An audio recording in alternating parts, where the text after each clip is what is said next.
Hello दोस्तों, आज हम शीतला माता की कहानी सुनने वाले हैं। एक बार शीतला माता को यह जानने की इच्छा हुई कि उनकी पूजा धरती पर कौन कौन करता है, जिसे जानने के लिए शीतला माता ने धरती पर आने का निर्णय लिया। और धरती पर आते ही शीतला माता ने एक बुजुर्ग महिला का रूप ले लिया और इधर उधर गलियों में घूमने लगी। जैसे ही शीतला माता गलियों में घूम रही थी, तभी अचानक से उनके ऊपर किसी महिला ने चावल का उबलता पानी डाल दिया। उबला हुआ पानी डालने के कारण शीतला माता के शरीर में छाले निकल आए, जिसके कारण शीतला माता को बहुत जोर से जलन होने लगी और पूरे शरीर में अत्यधिक पीड़ा होने लगी। जिसके कारण शीतला माता गलियों में सभी के पास गई और कहने लगी, मेरी मदद करो, मेरे ऊपर किसी ने गर्म पानी डाल दिया है, जिसके कारण मेरे पूरे शरीर में असहनीय पीड़ा हो रही है, कोई तो मेरी मदद करो। लेकिन किसी ने भी माँ शीतला की मदद नहीं की और सभी ने उनको अनदेखा कर दिया। लेकिन थोड़ी दूर चलने के बाद जब शीतला माता एक कुम्हार के पास पहुंची, तो उस कुम्हार की पत्नी ने शीतला माता को देखा कि इनके शरीर में तो बड़े बड़े छाले पड़े हैं। और माता जी ने कुम्हार की पत्नी से कहा, मेरी मदद करो, मेरे शरीर में असहनीय पीड़ा हो रही है और बहुत तेज जलन भी हो रही है।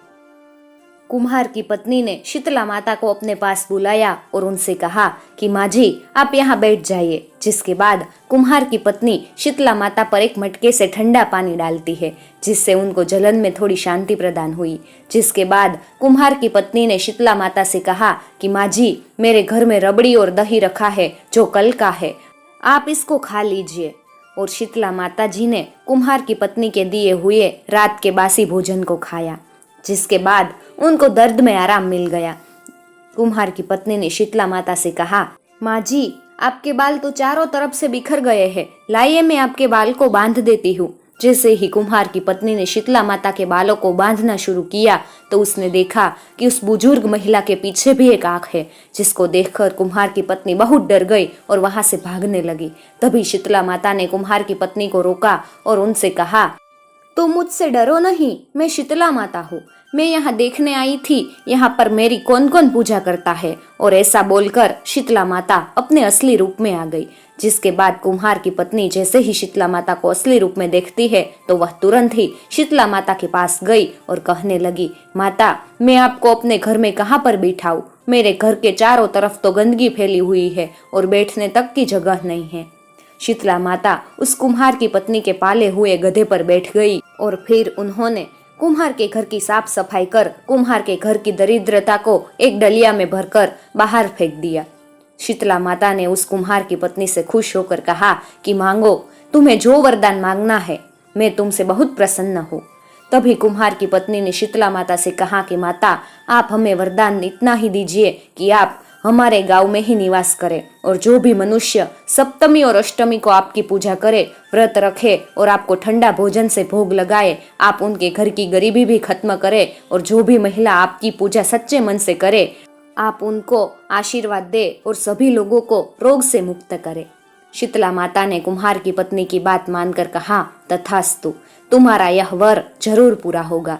शीतला माता ने कुम्हार की पत्नी से कहा कि तुम अपने घर में इस घड़े के पानी को चारों ओर से छिड़क लेना, क्योंकि कल पूरे गांव में आग लगेगी, लेकिन तुम्हारे घर में नहीं लगेगी।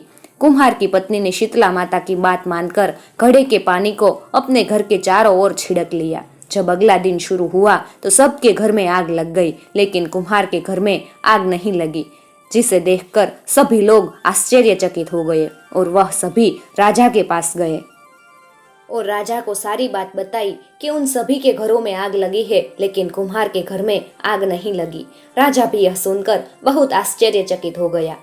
राजा ने अपने सेवक को भेजकर उस कुम्हार की पत्नी को अपने दरबार में बुलवाया। जब कुम्हार की पत्नी राजा के दरबार में पहुंची, तब राजा ने उससे पूछा कि तुम्हारे घर को छोड़कर बाकी सभी घर में आग कैसे लगी है, तुम्हारे घर में आग क्यों नहीं लगी। तब कुम्हार की पत्नी ने बताया कि कल मेरे घर में शीतला माता आई थी और उन्हीं की रूपा से ऐसा हुआ है। यह सब सुनकर राजा और सभी गांव वाले एकदम स्तब्ध हो गए। फिर राजा ने पूरे गांव में सभी लोगों से कहा कि आज से सभी लोग शीतला माता की पूजा करेंगे। और तभी से गांव के सभी लोग शीतला माता की पूजा करने लगे और गांव में शीतला माता का बहुत बड़ा मंदिर भी बनवाया। जहाँ हर साल में मेला लगता था और बहुत सारे लोग मेले में भी आते हैं। दोस्तों, अगर आपको यह कहानी अच्छी लगे तो अपने दोस्तों के साथ जरूर शेयर कीजिएगा और साथ ही ऐसी ही कहानियाँ सुनने के लिए हमारी चैनल को भी सब्सक्राइब कर लीजिएगा ताकि आने वाले नए वीडियोस की नोटिफिकेशन सबसे पहले आपको मिल सके।